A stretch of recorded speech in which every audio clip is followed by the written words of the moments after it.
ભારતીય સેનાએ આતંકિસ્તાનનો ખાત્મો કરવા પાકિસ્તાનમાં હવાઈ હુમલો કર્યો છે।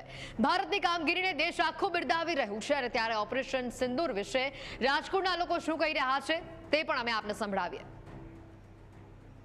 ભારતીય સેના દ્વારા એર સ્ટ્રાઇક કરવામાં આવી અને પાકિસ્તાનમાં 100 થી વધુ લોકોના મૃત્યુ થયા છે। આપણી સાથે રાજકોટનું ભવિષ્ય એટલે કે તમામ વિદ્યાર્થીનીઓ જોડાય છે। આપણે વાત કરીએ તેમની સાથે।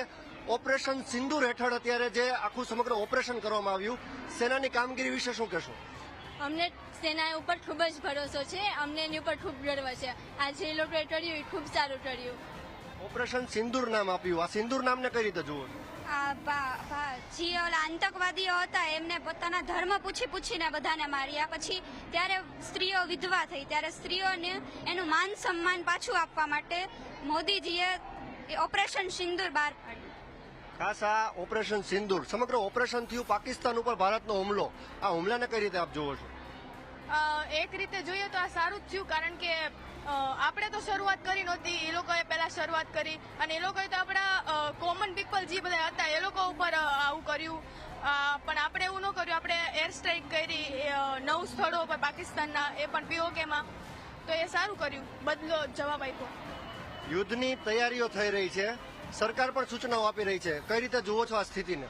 એકદમ સરકારે એકદમ બરાબર કર્યું।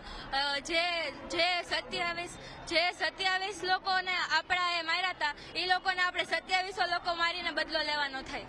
2700 ને મારવા જોઈએ, કઈ રીતે જોવો છો પાકિસ્તાનની આ આતંકવાદી પ્રવૃત્તિઓને? આતંકવાદ તો પાકિસ્તાન વાળા ઘણું કરે છે, પણ આપણે એની સામે બદલો આપણે લેવા માટે જોશથી આપણા આર્મીઓ બધા લડી રહ્યા છે, બહુ સારી રીતે લડે છે અને મને આ ઇન્ડિયા અને ઇન્ડિયાની આર્મી ઉપર બહુ ગર્વ છે। આર્મી ઉપર ભરોસો છે। ખાસ ઓપરેશન સિંદૂરને કઈ રીતે જોવો છો તમે? ઓપરેશન સિંદૂર એ જે મહિલાઓ વિધવા થઈ એમની લાગણીઓને સમજી મોદી સરે એમને માન સન્માન પાછું આપવા માટે જે ઓપરેશન સિંદૂર કર્યું છે, તેનાથી જ આપણા જે લોકો મૃત્યુ થયા એમને પાછી આપણે શાંતિ આપવા માટે કીધું। જે રીતે ઓપરેશન સિંદૂર નામ આપવામાં આવ્યું અને પાકિસ્તાન ઉપર હુમલો કરવામાં આવ્યો, કઈ રીતે જોવો છો આ ઘટનાને? પાકિસ્તાન ઉપર હુમલો કરવામાં આવ્યો, પણ એનાથી આપણા દેશને પણ નુકસાન છે, કારણ કે આપણે ઇકોનોમિક રીતે 10 વર્ષ પાછળ જતા રહીશું જો યુદ્ધ થશે તો। આપણે આ યુદ્ધને રોકવાના પ્રયત્ન કરવા જોઈએ અને આ મામલાને આપણે યુએનમાં રજૂ કરવા જોઈએ। હાલની સ્થિતિને કઈ રીતે જોવો છો તમે? ભારત પાકિસ્તાન વચ્ચે જે તણાવ ચાલી રહ્યો છે એમાં ભારત તો પહેલા જ છે, પાકિસ્તાન જો યુદ્ધ થશે તો પાકિસ્તાન તો આખું ઉડી જવાનું છે। પાકિસ્તાન આખું ઉડી જશે તેવી વાત કરી રહ્યા છે વિદ્યાર્થીની, તમે શું કહેશો? આ યુદ્ધની સ્થિતિ છે હાલ। આપણે પાકિસ્તાન ઉપર હુમલો કર્યો એ વાત સાચી છે, કેમ કે જે વિધવા મહિલા થયા છે એના હસબન્ડને આત્માને શાંતિ મળે ને એમને પણ એમ થવું જોઈએ કે આ દેશમાં કંઈ થઈ રહ્યું છે આપણા માટે, દેશ આપણી રક્ષા માટે કાર્ય કરી રહ્યું છે।